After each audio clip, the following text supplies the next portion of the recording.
Prediction, ascension, love me or hate me, there's no in between. So we dealing with a scorcher, and fucking NYC is fucking burning up outside. Keep your head on the swivel. But check it out.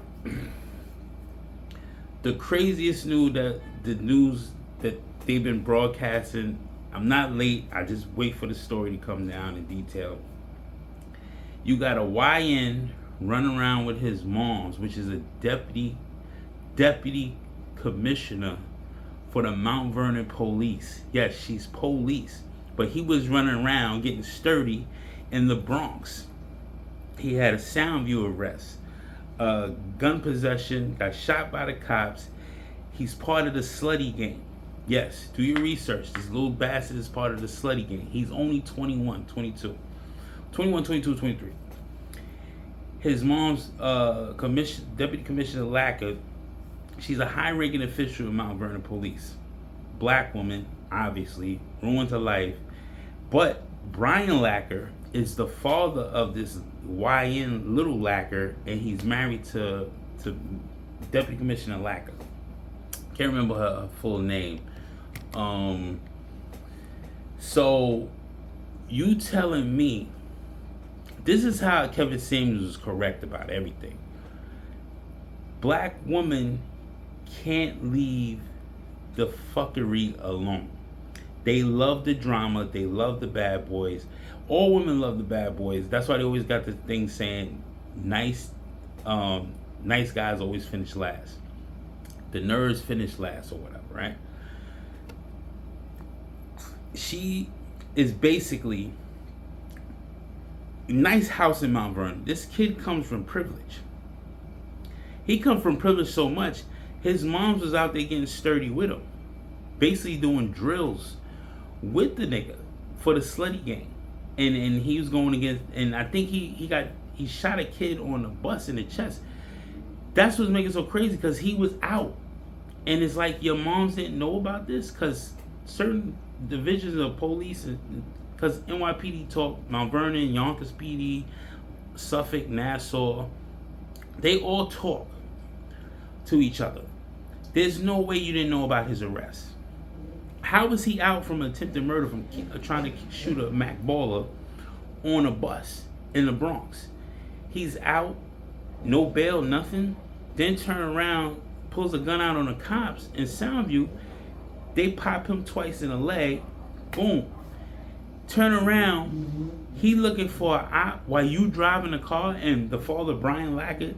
Brian Lackett got charged with drugs, conspiracy to sell drugs.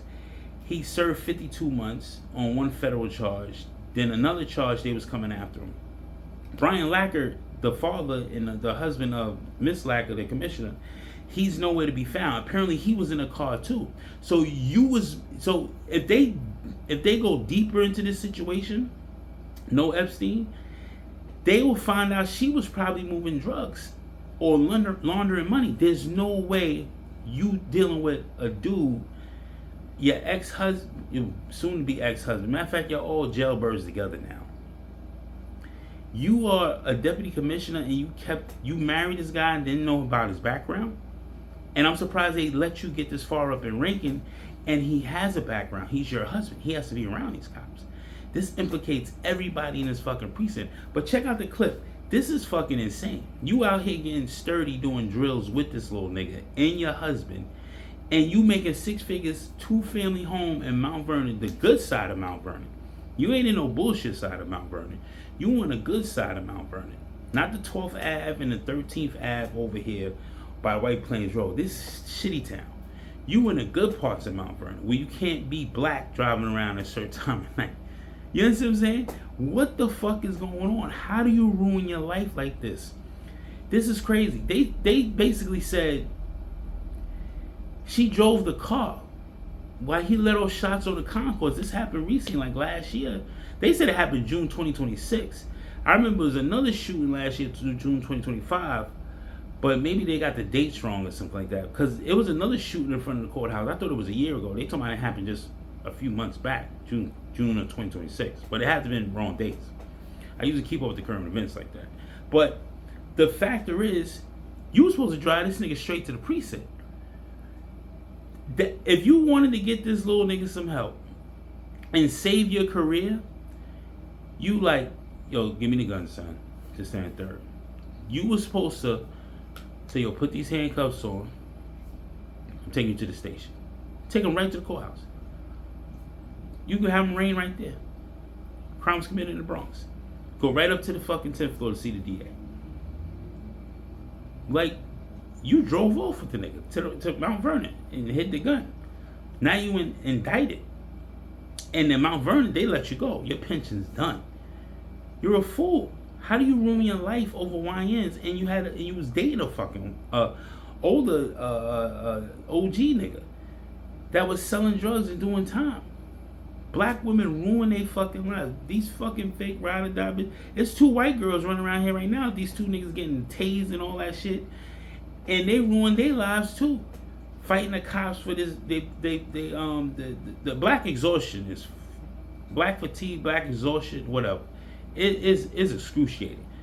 This is fatigue all the way through. A prestigious black woman ruins her life for 2 dumb niggas. Her son and her husband. Now y'all jailbirds together. Check out the clip.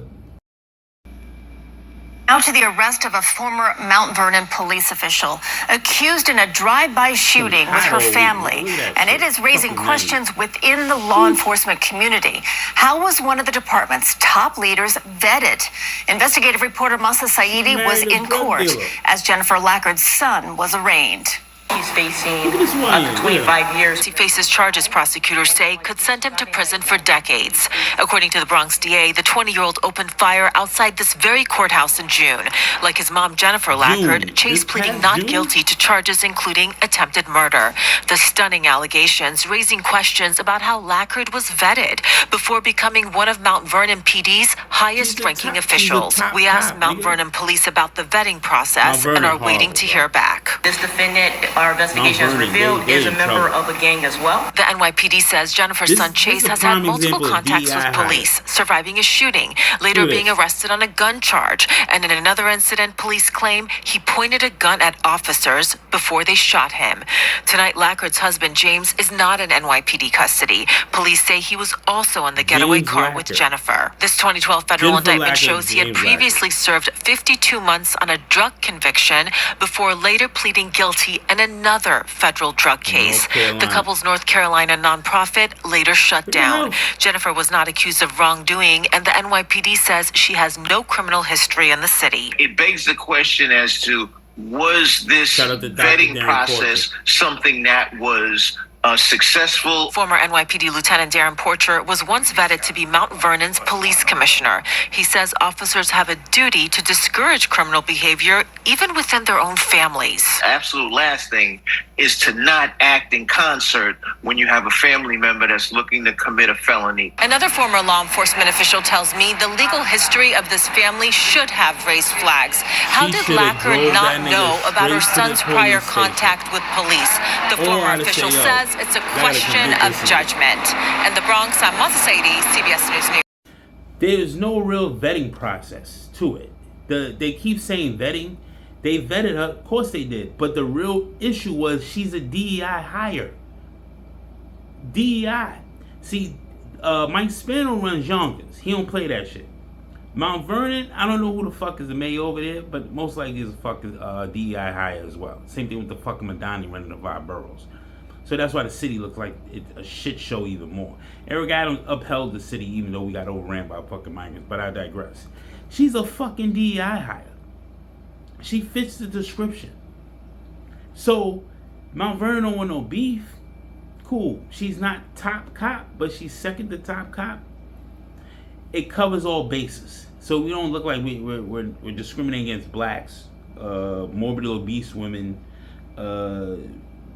fucking brown people, whatever the fuck ever you want to call it. It's all inclusive, right? Inclusivity. Trans, whatever the fuck it is, right? So now, you talking about the vetting process. She's a DI.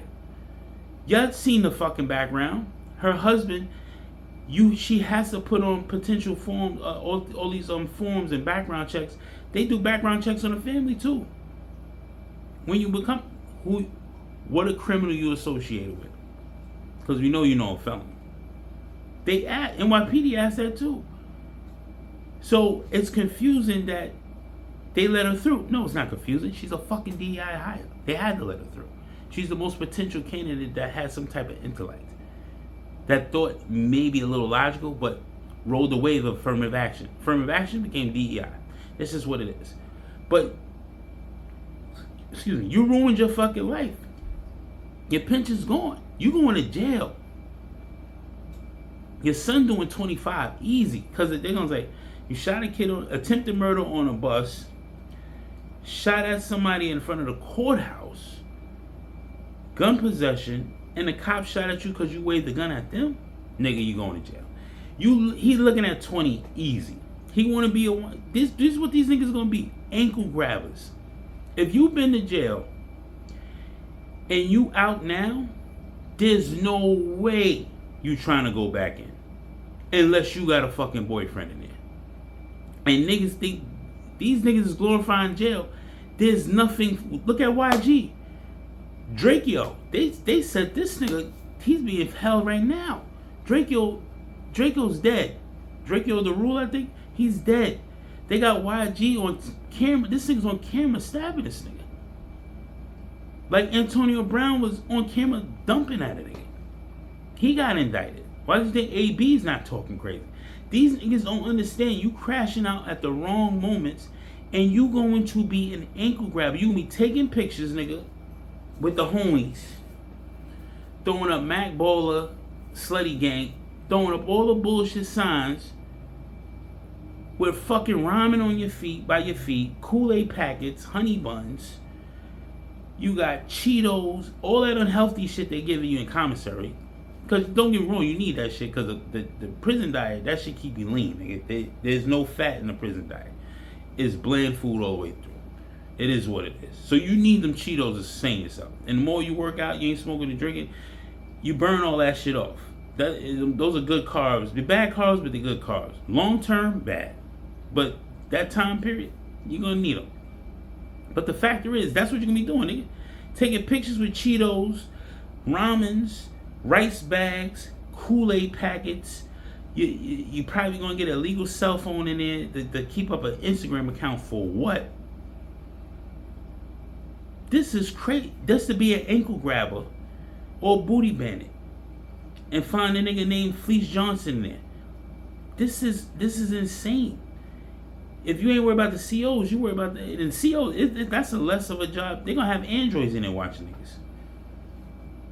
Because the COs ain't getting paid what they're worth to watch a bunch of savages no more. With the inflation and all that shit going on. This shit is crazy. This bitch ruined her fucking life. Kevin Samuels right. God rest the soul of the Godfather, man. This is fucking crazy. You have to be. This is what I say. They call men narcissistic and all that shit. No, it's bitches like this that enable certain niggas. She's an enabler all the way fucking through for this little nigga. If she really cared about the nigga, as soon as he got jammed up the first time, nigga, you up to Schenectady, Binghamton, Buffalo, you going to boot camp, nigga. Matter of fact, going to Idaho, boot camp. Oh no, man, I want to keep being sturdy, do drills out. Nah, nigga, go to Idaho, nigga. You need a wake up call. Get your diploma. Nah. But he still want to be out here doing drills and getting sturdy. That makes no sense. I'd have took the nigga to jail myself. Not riding around with this nigga doing drills and shooting at niggas at the courthouse. And I know I'm a cop. Nigga, I'd have drove back around, took the nigga gun. I said, yeah, the nigga that just shot, he was my son. I'm turning him in right there. He's in the car. That's it. We only gonna crash out if someone's trying to hurt you or cause bodily harm, debilitating injuries. That's when you crash out for your family members, to protect them by any means. But if a nigga causing conflict, terroristic threats, terrorizing the neighborhood, nah, nigga, this nigga gotta go to jail. We ain't saving you, nigga. Aunties, you tell me niggas couldn't, that was broad daylight, niggas can't walk up the block, nigga, and go to work, come out of court. What is going on here? Oh, you're going to jail, little nigga. Don't worry about it. Mama love you. Mama love you. I send you some money on your book. Mama love you. You be alright. Mama love you. You need a wake up call, boy. Mama love you. That's what she was supposed to do with this nigga. But she out here getting sturdy with it. This is crazy. What's her name? Jessica Laker and Brian Laker and this YN Laker. You're done. Y'all all jailbirds together. That's crazy. Get your kites together. Cause y'all done. It's crazy, B. Predictions, essential. Love me, hate me. There's no between. Like, comment, share, subscribe. Help my motherfucker. I don't remember. You already know, man. Hit me up on X, the book, the grand right here in the comments. Let me know what you think, man. Was she right to get sturdy with her son, or she just fucking turn a little nigga in? I don't know, man. Hit me up in the comments. Let me know what you think, B. You already know. We on the road to 500 subscribers. Show me some love, man. Hit the buttons. You already know. Boom, boom, boom.